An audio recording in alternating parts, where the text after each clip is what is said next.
J'ai enregistré des milliers de morceaux. J'ai quand même effectivement un single de diamant avec les Clics Pampan, un single d'or avec un autre titre qui s'appelle Mon Chouchou, un album donc disque d'or, donc là c'est sur l'album. Ouais. Je pense que le conseil le plus important, c'est de ne pas se fixer de limites. Toujours être dans cette quête de progression, quoi.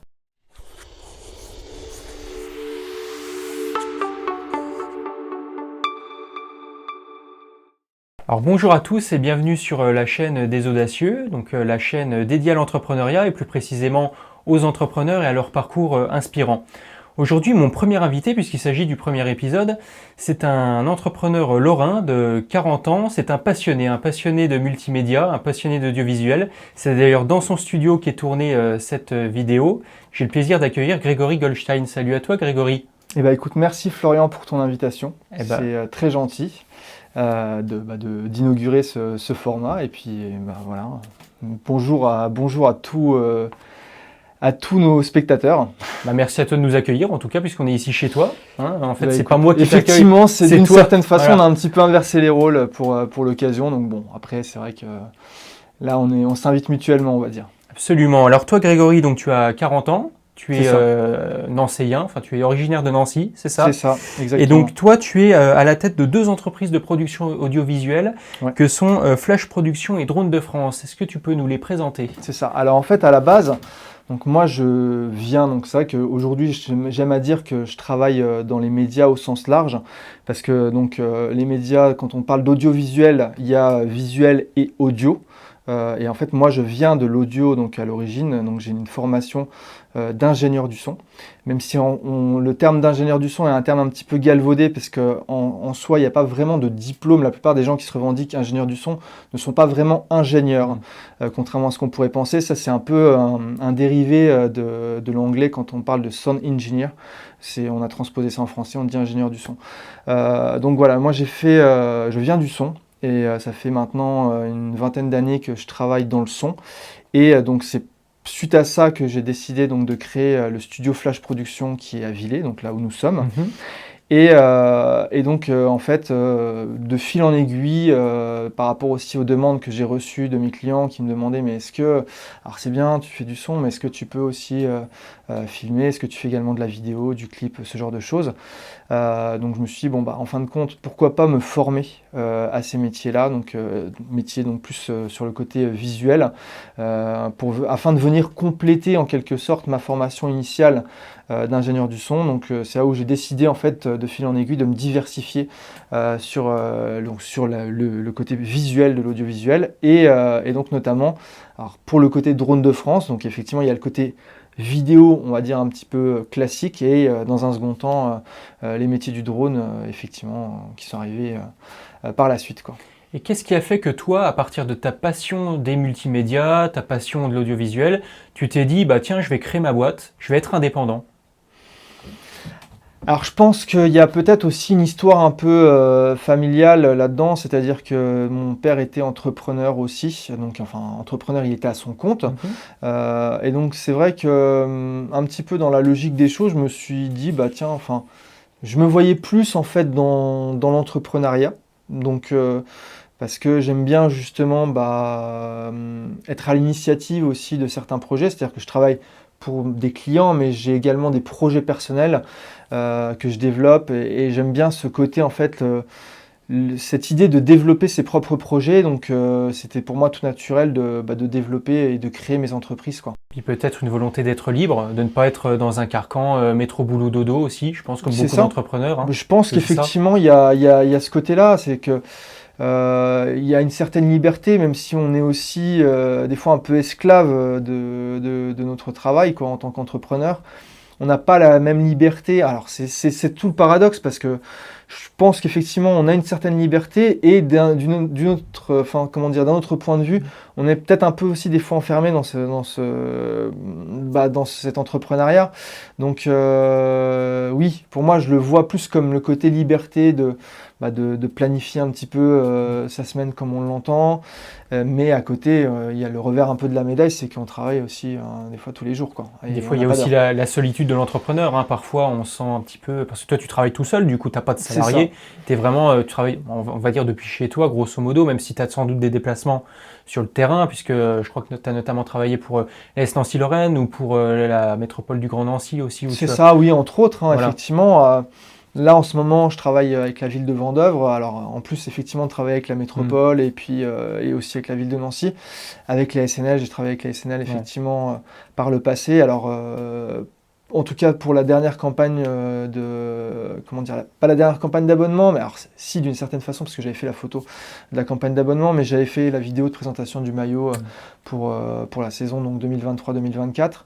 Et puis après, comment dire, ce qui est intéressant aussi dans l'entrepreneuriat, c'est que les relations, c'est-à-dire que les rencontres que tu peux faire à travers tes clients vont t'amener aussi d'autres projets. Donc notamment, j'ai travaillé avec Decathlon, mais grâce à la SNL, puisque la SNL donc, est équipée, donc l'équipementier de la SNL avec Decathlon, voilà. Et en fait, quand j'ai travaillé avec la SNL sur la vidéo de présentation du maillot, ça m'a ouvert effectivement également les portes de Decathlon, du fait que Decathlon est l'équipementier de la SNL, quoi. Donc ils ont apprécié mon travail et donc suite à ça, j'ai également travaillé avec Decathlon. D'accord, ouais, tu fil en aiguille, tu te fais un réseau qui est de plus en plus grand. C'est ça, en fait. C'est exactement ça. D'accord. Je pense que c'est un peu, c'est ça qui est intéressant aussi, c'est que finalement, de par tes projets, tu te retrouves à travailler sur une multitude d'autres projets en fait. Avec des clients divers et variés, des institutionnels, et puis peut-être aussi des particuliers aussi. C'est ça, exactement. Alors plus pour le côté studio, parce qu'en fin de compte, pour le côté studio, je touche essentiellement des particuliers. Et à l'inverse, le côté vidéo, c'est beaucoup plus, c'est même essentiellement des professionnels. Alors pour revenir à ton parcours, parce que c'est le but de cette chaîne YouTube, de montrer à celles et ceux qui nous regardent, qui sont peut-être des entrepreneurs ou peut-être même pas, mais qui sont intéressés par le domaine de l'entrepreneuriat, le but de cette chaîne YouTube, c'est de montrer les parcours en fait de chacun. Pour revenir à ton parcours, à toi Grégory, c'est à quel âge que tu as fondé ta première boîte du coup ? Alors, donc le studio, donc Flash Production, ça fait depuis, si je dis pas de bêtises, 2013. Ouais, ça fait un peu plus de 10 ans maintenant. Et tu avais quel âge du coup? Tu avais une trentaine d'années? J'avais une trentaine d'années, c'est ça. En fait, j'étais déjà, alors, parce que j'avais déjà une micro-entreprise depuis 2010, si je ne me trompe pas au niveau des chiffres, je crois que c'est ça. J'avais dû l'ouvrir tout début, c'était vraiment les débuts en plus de l'auto-entreprise. Ouais. Donc tu avais même des arnaques d'ailleurs à l'époque, comme toujours, comme aujourd'hui.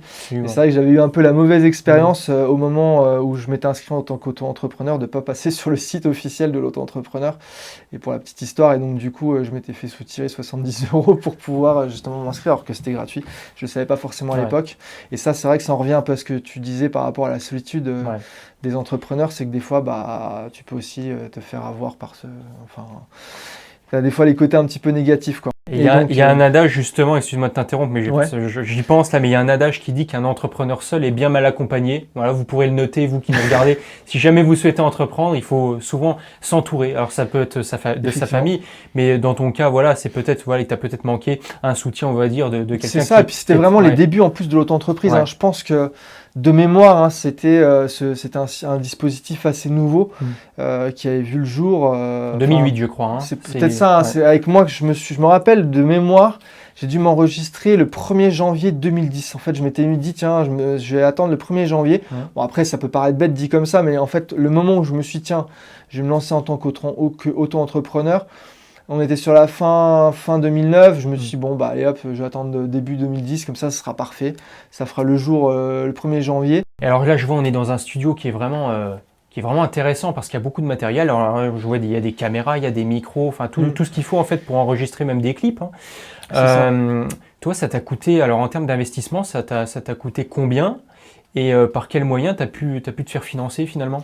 Alors, alors déjà, il y a une partie qui a été financée. Alors, ça serait difficile de te le chiffrer pour être tout à fait transparent parce que en fait, il y a du matériel que j'avais déjà acquis avant. Donc, avant d'avoir cette structure-là, je m'enregistrais j'enregistrais chez mes parents dans ma chambre d'adolescent où je faisais venir même mes tout premiers clients. J'avais aménagé un petit espace là-bas à l'époque. Et donc, j'avais déjà acquis une partie déjà un peu de matériel à ce moment-là. Et après, j'en ai racheté un petit peu quand je suis arrivé ici et encore après de fil en aiguille. En fait, si tu veux, j'essaie toujours d'investir. C'est-à-dire que pour rester un petit peu à la page, alors autant dans le côté studio, maintenant finalement, j'ai l'impression qu'il y a un peu une stagnation au niveau du matériel.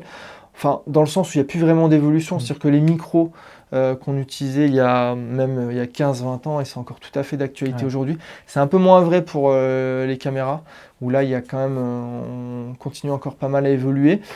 Mais j'ai envie de dire, alors, si je devais vraiment quantifier l'investissement, le montant total, alors, avec ce que j'ai encore investi ces derniers temps, je dirais qu'il y en a peut-être entre 50 et 70 000 euros, quoi. À peu près, quoi, pour donner vraiment T'as une fourchette sollicité très un large. emprunt, du coup, Alors pas forcément, Ouais. parce que comme je t'expliquais, c'est du matériel que j'ai acquis petit à petit. Donc c'était en fonction des moyens que j'avais au moment où j'ai acheté mon matériel. Donc même les caméras qu'on utilise ici, je les ai achetées aussi avec le temps. Alors justement, puisqu'on en est à évoquer tes débuts, Ouais. en tant pas auto-entrepreneur, mais en tant qu'entrepreneur plutôt à ton compte, Ouais.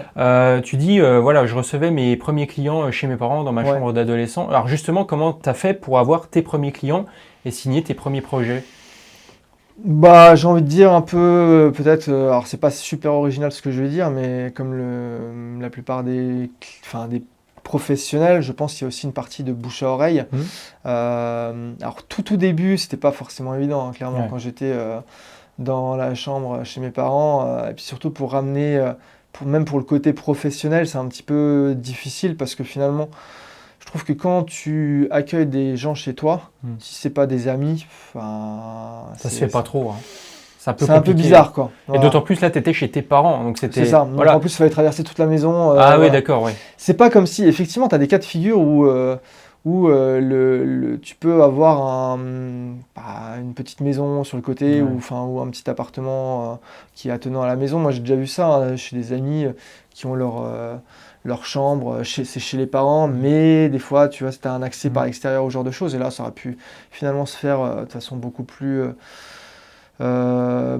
simple et Ouais. professionnelle, ouais, mais là c'était pas le cas, là c'était vraiment, fallait traverser toute la maison, et puis vraiment ma chambre était tout en haut. Donc, du donc coup, en plus, t'as pu quand même convaincre, hein, c'est ça qui est quand même intéressant, bah, c'est que malgré tu passes par, je pense ça, que tu ouais. passes par au début quand même par des proches, alors ça, même si ça reste quand même des prestations où tu factures, mais quand tu passes par des amis d'amis, donc c'est toujours aussi plus facile. Et puis après, forcément, tu peux pas faire les prix que tu fais. C'était pas je facturais pas les mêmes prix à l'époque que ce que je facture maintenant. Ma base tarifaire n'était pas la même, quoi. Et puis forcément, après c'est comme tout, hein, je veux dire, quand tu apprends pour te faire tes premiers clients, des fois tu fais même des trocs.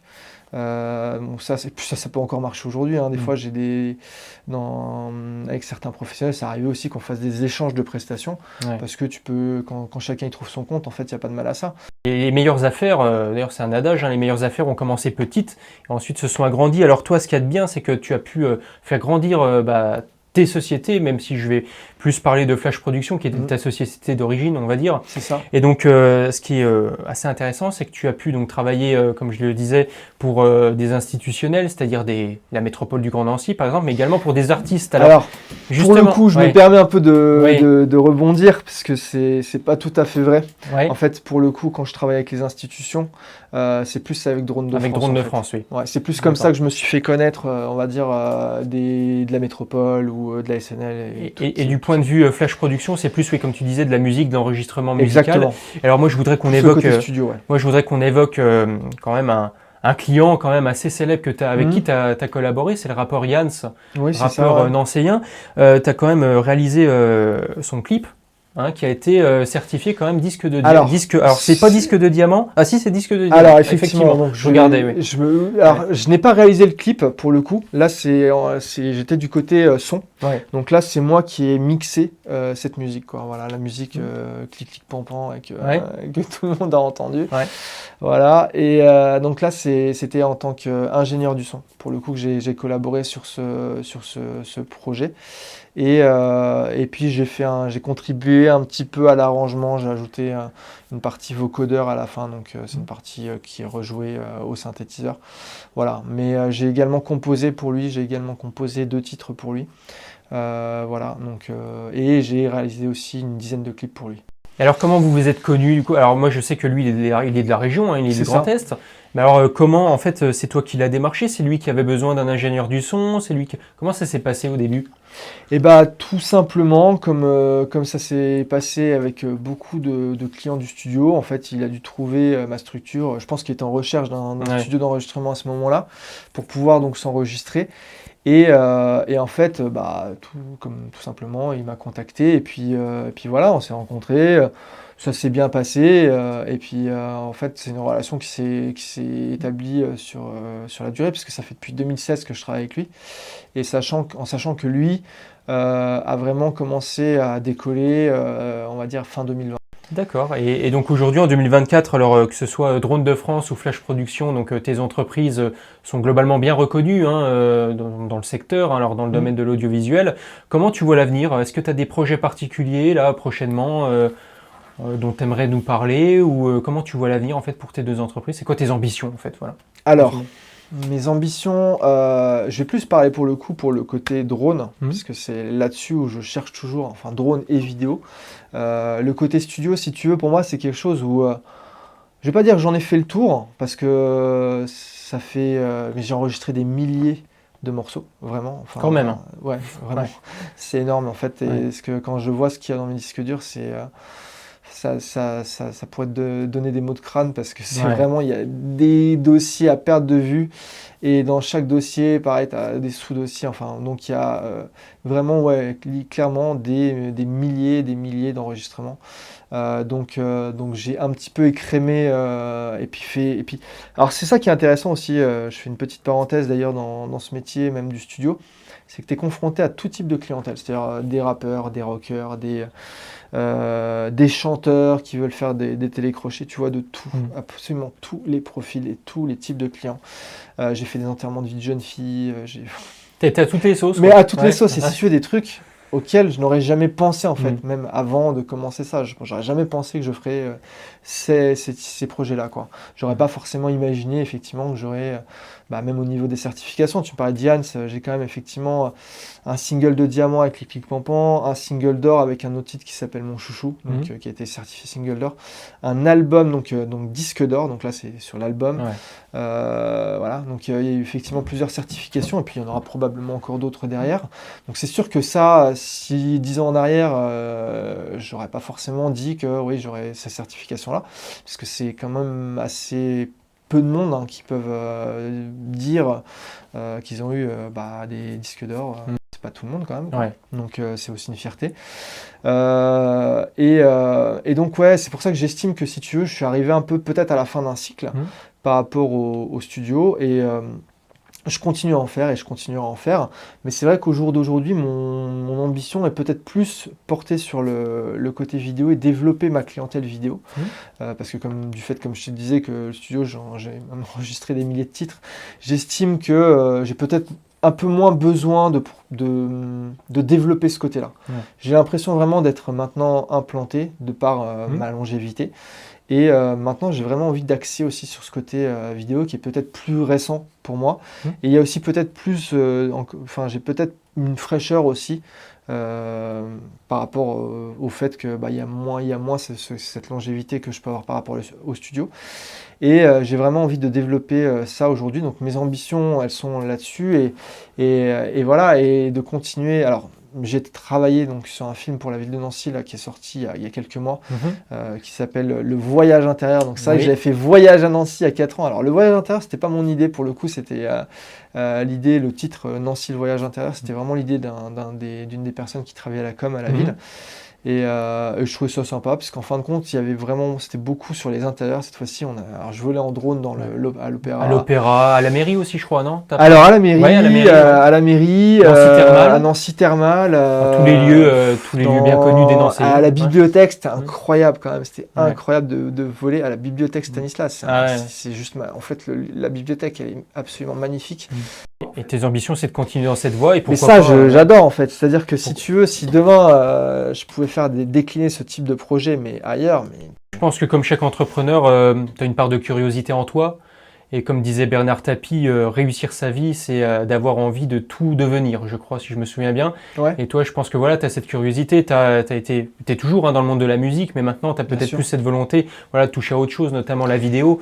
Et c'est vrai que c'est en cela qu'on reconnaît les entrepreneurs, c'est cette curiosité. Toi, je pense que tu l'as, Grégory, en toi, en tout cas. Ouais, je pense que c'est Hein. important de l'avoir en Ouais. fait. Je pense que si tu t'arrêtes en fait si tu n'es plus curieux, T'arrêtes de vivre quelque part. t'avances plus en fait. Ouais, Je pense que c'est ce qui te maintient ouais, aussi en éveil et puis justement d'être curieux de tout ce qui se fait, des nouvelles ouais. technologies, des tendances en fait. Si tu perds ça, Tu meurs quelque part un peu. ouais, c'est ce que C'est un j'allais peu. dire. Alors, Ouais. je voulais pas le dire, Non, mais je le mais dis. je le pense, je pense. Je le dis, mais je pense Je que les pense entrepreneurs ouais, en herbe qui nous regardent ouais. me comprendront, mais c'est vrai que l'homme sans projet meurt en fait. C'est Quelque part, ça, c'est je pense ça. que c'est ce qui te maintient en fait en éveil Ouais, permanent, c'est ce truc quoi, c'est de ça, te ouais. dire qu'est-ce que je vais faire demain en fait. Mm.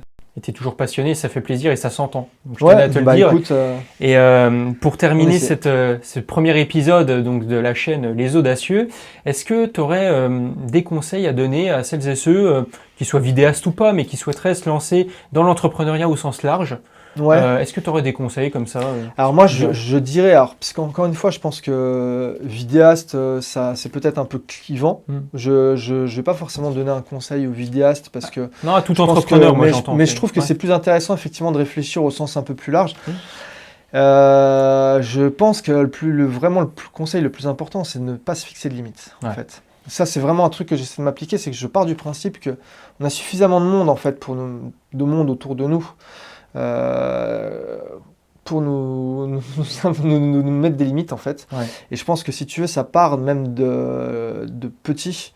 On te dit souvent, bah oui, mais tu pourras pas faire ci ou tu pourras pas faire ça ou voilà. Et en fait, on te met dans un carcan. Et je pense qu'aujourd'hui, pour pouvoir développer son business, il faut surtout pas se fixer de limites. Ouais. Ça pour moi, c'est le premier vraiment le premier mindset en fait. Ça fait un peu pompeux de dire ça comme ça. Mais vraiment le premier.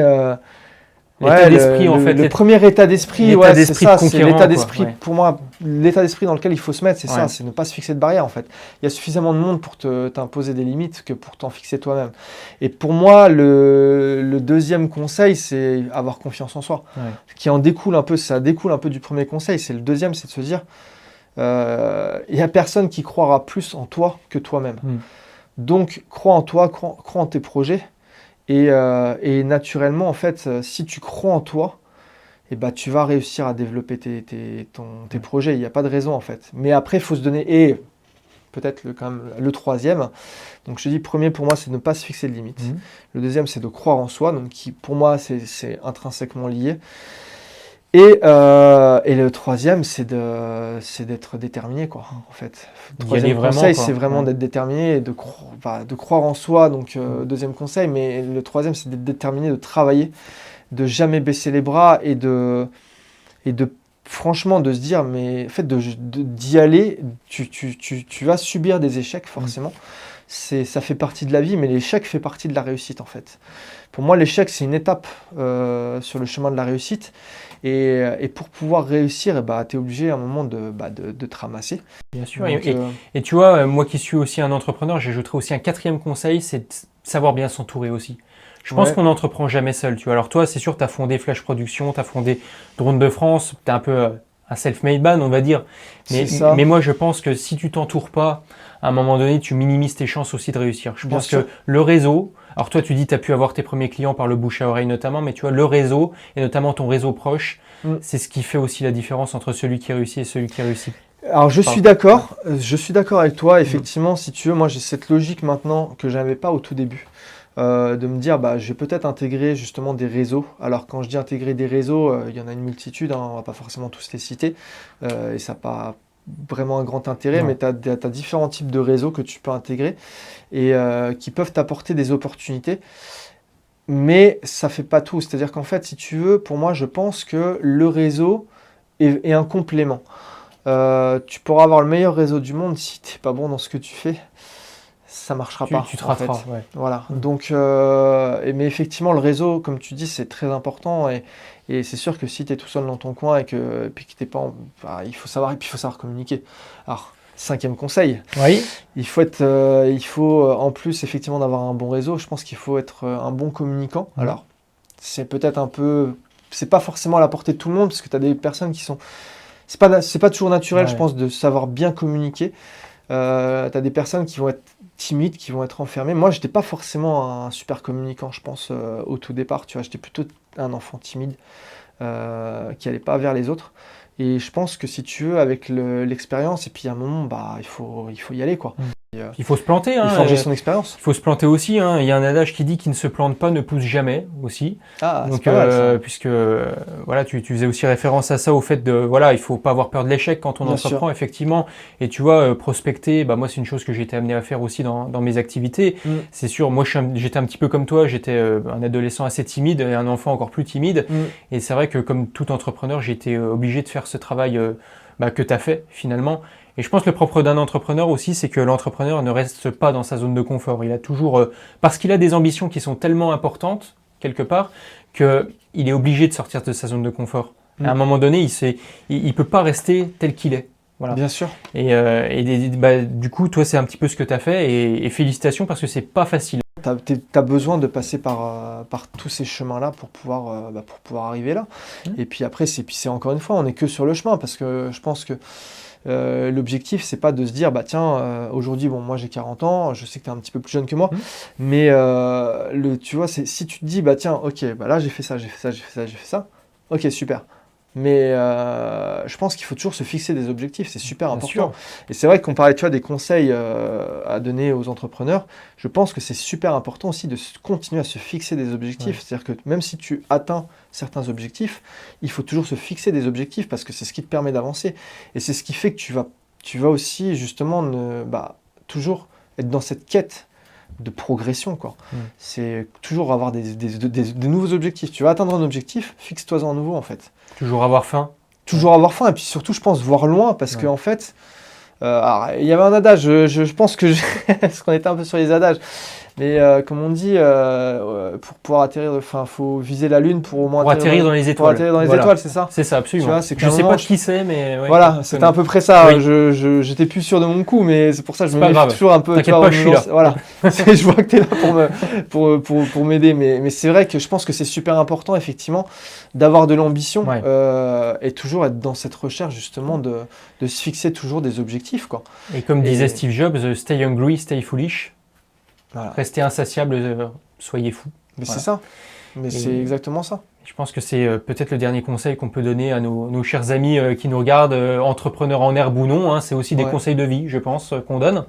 Mais en tout cas, merci à toi, Grégory, et bravo pour ces deux belles réussites que sont Drone de France et Flash Production. Merci, Florian, pour ton invitation. C'était vraiment un réel plaisir. Et puis je serais ravi, en tout cas, de suivre aussi les prochaines capsules. Voilà. Avec grand plaisir. Et puis quant à nous, on se retrouve prochainement pour de nouvelles interviews inspirantes d'entrepreneurs qui, comme Grégory, ont travaillé dur et sont parvenus finalement à donner vie à leurs rêves et à leurs ambitions. D'ici là, n'hésitez pas à liker, à vous abonner, à commenter et puis à nous suivre sur les réseaux sociaux pour ne rien louper de nos prochaines vidéos. À bientôt!